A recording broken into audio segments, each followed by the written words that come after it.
Is it appropriate for Christians to use AI as part of your Bible study?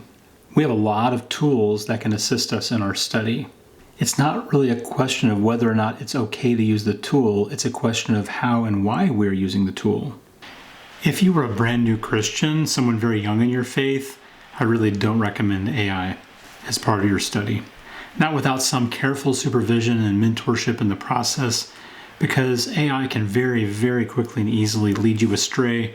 It can give you false information. It can create an echo chamber that you're not able to get out of, and you have nothing in your database to compare it to with your knowledge of Scripture to be able to know, hey, this doesn't smell right, this doesn't sit right, something about this is out of line. Until you have enough maturation and growth in your faith through years of study, through time and study in the actual Word, you really should not be using the AI. I think the AI is more for people who have that maturity level that will be able to ferret through things and say, like, this holds up and this doesn't. This is not something for you.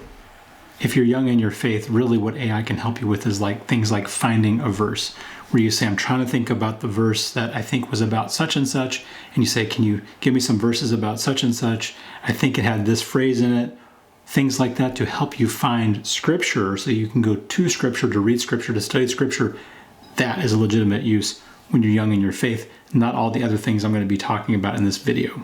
If you are using AI or a commentary or even the Bible to only prove what it is you want it to prove, rather than to find out what it says and means, then you are abusing that tool. If you find tools that shortcut you from doing the hard work, then you are lazy and complacent. And that is not a problem with the tool, that's a problem with you. It's the same thing with commentaries. It's like asking, should we ever read a commentary to study the text? Absolutely. When you read from people who have studied that book of the Bible for 30 years and are sharing their most profound insights, you can absolutely get wonderful things from a commentary, but don't let it short circuit your study, so that you just skip over doing all the hard work, skipping over all the prayer, skipping over all the time in the text to go straight to what someone else has spent decades studying and just rip everything out of there and just make that your own. It is okay to use AI for Bible study.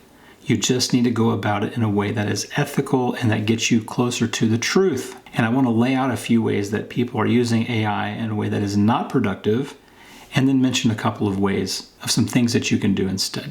The first is to ask questions of AI and not cross-reference the answers. AI loves to be agreeable, it loves to say things in positive ways, but AI also likes to hallucinate. It can make things up out of nowhere. So here you are presenting a verse or a scripture that AI said it was this with this scripture reference, and it's absolutely wrong. So don't take AI's word for granted. It is not a way to be lazy. You always have to do your due diligence. Check everything. Number 2, using AI first and either not doing your homework or doing your homework second. AI is not a shortcut for your personal engagement with the Scriptures. When I was in graduate school, we didn't have AI, but we had commentaries. And one of my professors would say, always do your study first and then go to the commentary second. That way, when you go to the commentary, you're informed and you can filter through what they're saying rather than you not doing your due diligence, going straight to the commentary and just taking what they're saying for granted. Instead, it's like you want to sit at the table with the scholars because you've already done your homework. Before you go to AI, do your homework first. Do not let it think for you. Do not let it organize the information for you. You must do your work first and then consult it second, so that when you have content, when you have the work that you're putting out there, you can put that into AI and ask it for help. Ask it to clarify things. Ask it to find holes in your logic. Number 3, using AI prompts that are lazy and that lack specificity.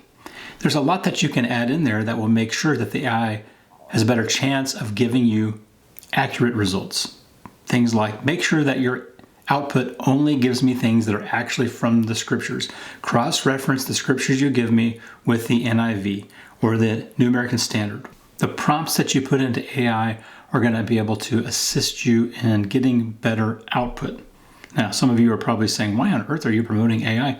I'm not promoting AI. I'm recognizing the fact that People are going to use this whether we like it or not, and if you're going to use it, at least use it ethically, and at least use it in a way that is not lazy, but has due diligence baked in. I'm a realist. I'm not an idealist when it comes to things like this. It's going to happen.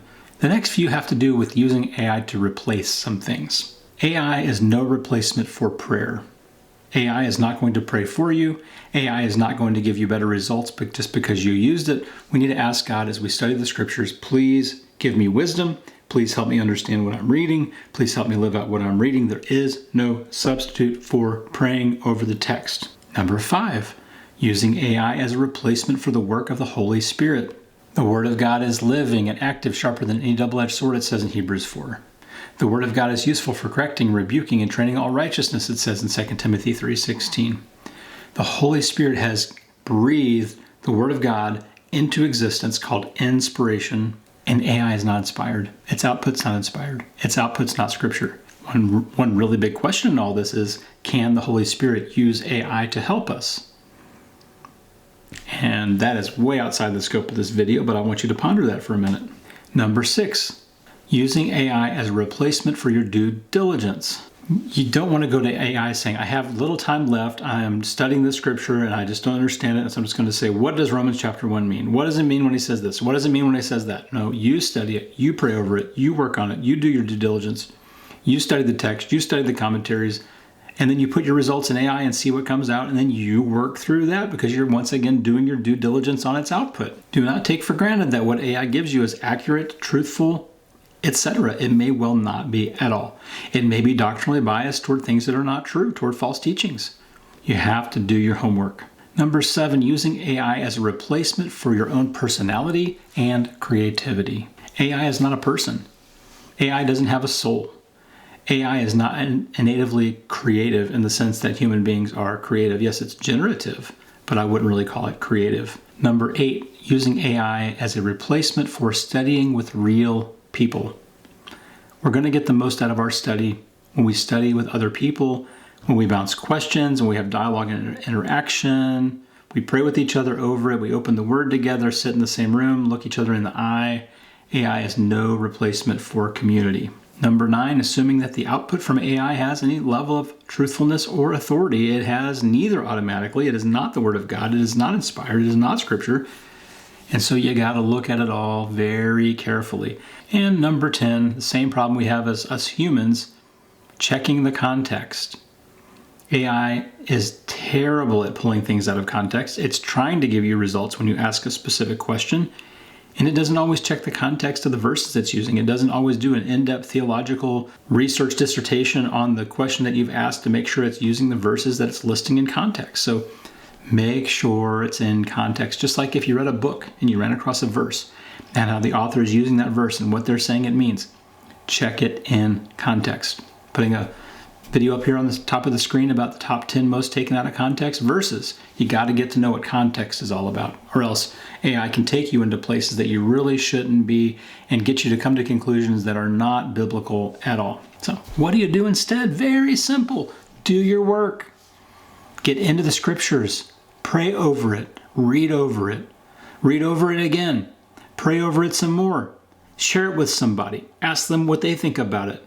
Talk about it some more. Pray together about it. Read it again. Look things up. Study it some more. And when you get all the results of your study, you've taken all the notes, this is the place we might submit something to AI. We might take all these notes that we've taken, submit them to AI, and say, what am I missing here? Is there some angle I'm not considering? Can you show me some loopholes or some weak points in the argument that I'm making? Ask it for critique. Ask it to be your editor. Ask it to make things clearer. Ask it for suggestions. Can you reword this to make things more focused, more clear? Ask AI for pushback. Give it your notes. Say, please fight me on this. Give me pushback. And then consider what it's saying. Use it as a sounding board. And then just look at the output and do your due diligence. Don't take it for granted that it's good or accurate or helpful. It may not be. You are the human soul, spirit, brains of this thing, not the AI. And at the end of the day, the result of all of this is on us. And I really appreciate you watching this video. If you haven't subscribed, I would love for you to do that. We're approaching 15,000 subscribers, totally crazy to me. I'm putting up another video on the screen about out of context Bible verses. I hope you'll take some time to read because I'm trying to equip you. I'm trying to get you ready in your study, to do your due diligence, to not be lazy, to do the hard work and to get in there and roll up your sleeves and get your hands dirty in the Word, not only to understand it, but to live it and to share it. So watch this video. It will really, really help you understand the Bible. But I love that you're here. Y'all take care.